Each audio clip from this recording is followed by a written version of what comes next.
So, you've just gotten into service rifle shooting. You joined a club, got yourself a No.4 or a 303 of any variety, because honestly, why would you own anything else? But, you know, 303, buying ammo, it's kind of expensive. Reloading it, also expensive. The brass doesn't last that long. Sierra Match King, because you wouldn't use any other projectile, is kind of expensive, and it's chewing 40 odd grains of powder every time you pull the trigger. So, if you want to practice something that actually has a little bit of recoil and I can use over distance, unlike say a No.8 or a No.9 trainer, what do? Well, you could build yourself a 223 trainer.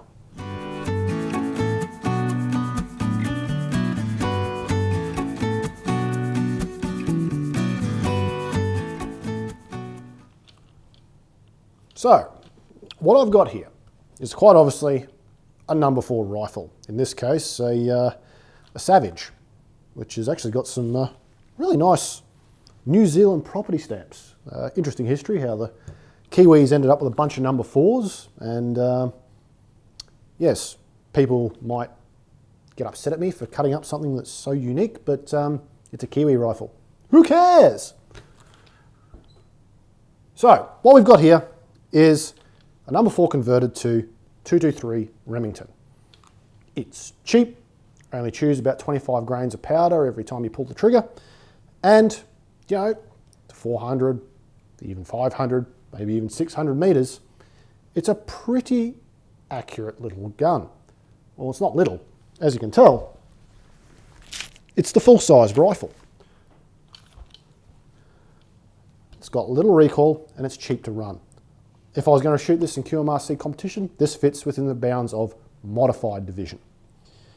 So rather than build a stripped down target rifle, so to speak, with cut down timbers and, you know, micrometer sights and all sorts of good things, I chose to keep it in its service configuration because I wanted that familiarity for manipulations, sight picture, and the associated drills that goes with it.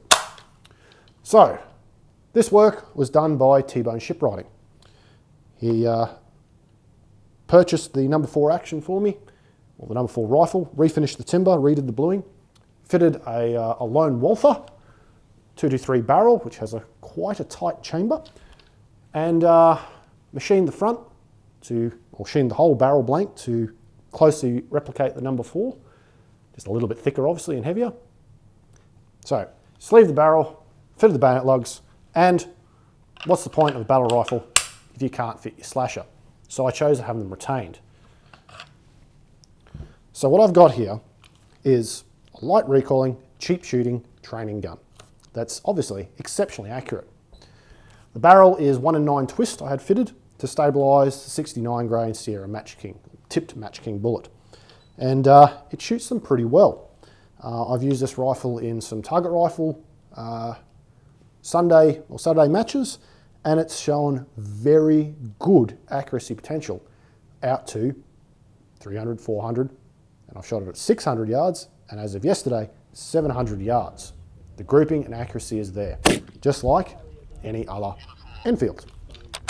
That's where I want it. The rear sight is an aftermarket affair. It's based on the rear sight is a No.5 sight, so it maxes out at 800 yards.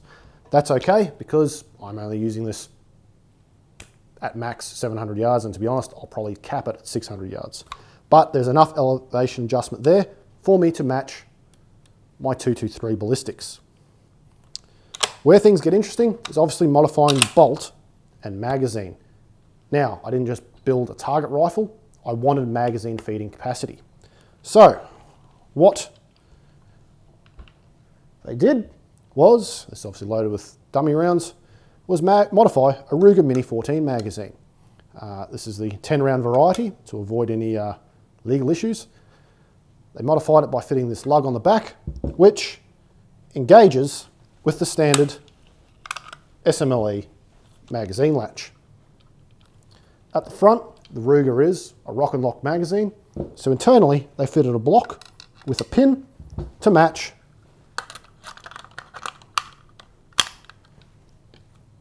the required magazine to the magazine well. Obviously, that was beveled to match the feed ramp to run up into the 223 chamber. Feeding and extraction. Other modifications had to be made.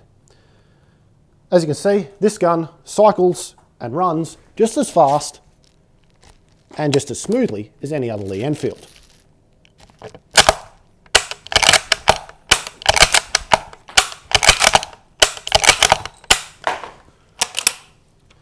Now, it's a little bit tight on closing the bolt because what we have here is the ejector. And as you can see, it's actually drilled through the side of the receiver and is hung, the spring itself is hung off the original ejector screw. That actually drags on the bolt, which makes it a little bit stickier. But as you can see, it's still pretty quick. And if I keep the bolt a little bit oiled, it's not too bad. The front of the bolt itself had to be modified. Okay, obviously we've gone from a rimmed cartridge to a rimless cartridge.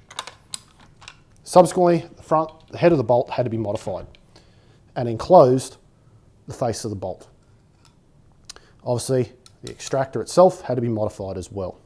Other than that, from the bolt head back, it's all standard assembly affair. Correction, Lee Enfield, all standard Lee Enfield affair. Magazine changes. I had 3 magazines made for competition usage. And magazine changes, obviously there is no way of feeding a stripper clip in there. 223 is just too short. So I have to go for magazine changes. A little bit esoteric, I know, but sacrifices you make for a training gun. Because of the magazine, and I wanted magazine feeding, I am limited in overall length of my cartridges. Okay, I can't walk those nice long Match Kings all the way out exactly onto the lands.